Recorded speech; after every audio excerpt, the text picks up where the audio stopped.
ঢাকা মানেই কি শুধু পরিবর্তন আর হতাশার গল্প, নাকি এবার সেই গল্পটা বদলাতে চলেছে? বিপিএল এর সবচেয়ে আলোচিত ফ্র্যাঞ্চাইজি আবার নতুন নামে নতুন শক্তিতে ফিরছে। একদিকে টি-20 রানের ফেরিওয়ালা অ্যালেক্স হেলস, অন্যদিকে আগুন ঝরানো তাসকিন আহমেদ, সঙ্গে আছে আফগান বিধ্বংসী ব্যাটার আর ভয়ঙ্কর পেস জুটি। কাগজে কলমে দলটা ভয়ঙ্কর, কিন্তু মাঠে কি সেই ভয়টা দেখাতে পারবে ঢাকা ক্যাপিটালস? উত্তর মিলবে এই মৌসুমে। ঢাকা ক্যাপিটালসকে নিয়ে আরও থাকছে প্রতিবেদনে।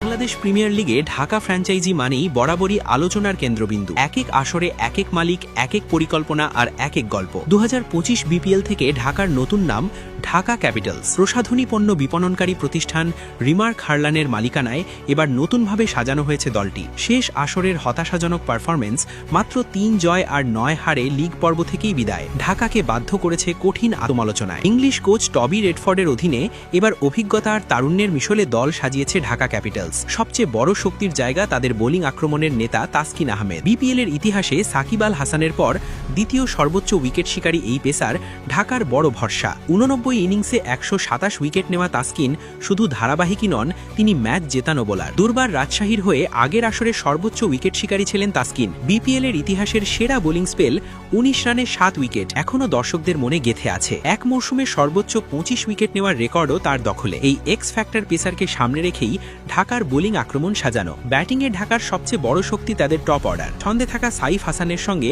ওপেন করবেন ইংলিশ টি-20 তারকা অ্যালেক্স হেলস। 36 বছর বয়সেও হেলস এখনও টি-20 ক্রিকেটের ভয়ঙ্কর ব্যাটারদের একজন। তার সামনে সুযোগ রয়েছে ক্রিস গেইলকে ছাড়িয়ে টি-20 ইতিহাসের সর্বোচ্চ রানের মালিক হওয়ার। এই জুটি ঢাকার ইনিংসের টোন সেট করে দিতে পারে। 3 নম্বরে পাকিস্তানের উইকেটকিপার ব্যাটার উসমান খান থাকলেও বিপিএল এর মাঝপথে তার জাতীয় দায়িত্বে চলে যাওয়ার সম্ভাবনা আছে। সেই জায়গায় বিকল্প হিসেবে ঢাকা দলে ভিড়িয়ে নিয়েছে আফগান বিধ্বংসী রহমানুল্লাহ গুরবাজকে। গুরবাজের আগ্রাসী ব্যাটিং ঢাকার টপ অর্ডারকে আরও ভয়ঙ্কর করে তুলতে পারে। তবে মিডিল অর্ডারে ঢাকার কিছুটা দুর্বলতা স্পষ্ট। শামীম হোসেন, সাব্বির রহমান, নাসির হোসেন, মোহাম্মদ মিঠুন ও আরিফ হোসেনের মতো অভিজ্ঞ নাম থাকলেও টি-20 ধারাবাহিকতায় তারা অনিয়মিত। এখানেই ঢাকার সবচেয়ে বড় প্রশ্নচিহ্ন। চাপের মুহূর্তে এই মিডিল অর্ডার কতটা দায়িত্ব নিতে পারবে, সেটাই বড় পরীক্ষা। তবুও দাসুন সানাকা, আবদুল্লাহ আল মামুন ও ইরফান শুক্কুর চমক হয়ে উঠতে পারেন। বিশেষ করে সানাকার অলরাউন্ড সামর্থ্য ম্যাচের মোড় ঘুরিয়ে দেওয়ার ক্ষমতা রাখে। বোলিং আক্রমণে তাসকিনের সঙ্গে জুটি বাঁধবেন মোহাম্মদ সাইফুদ্দিন। বিপিএল এর অন্যতম সেরা পেস বোলিং অলরাউন্ডার হিসেবে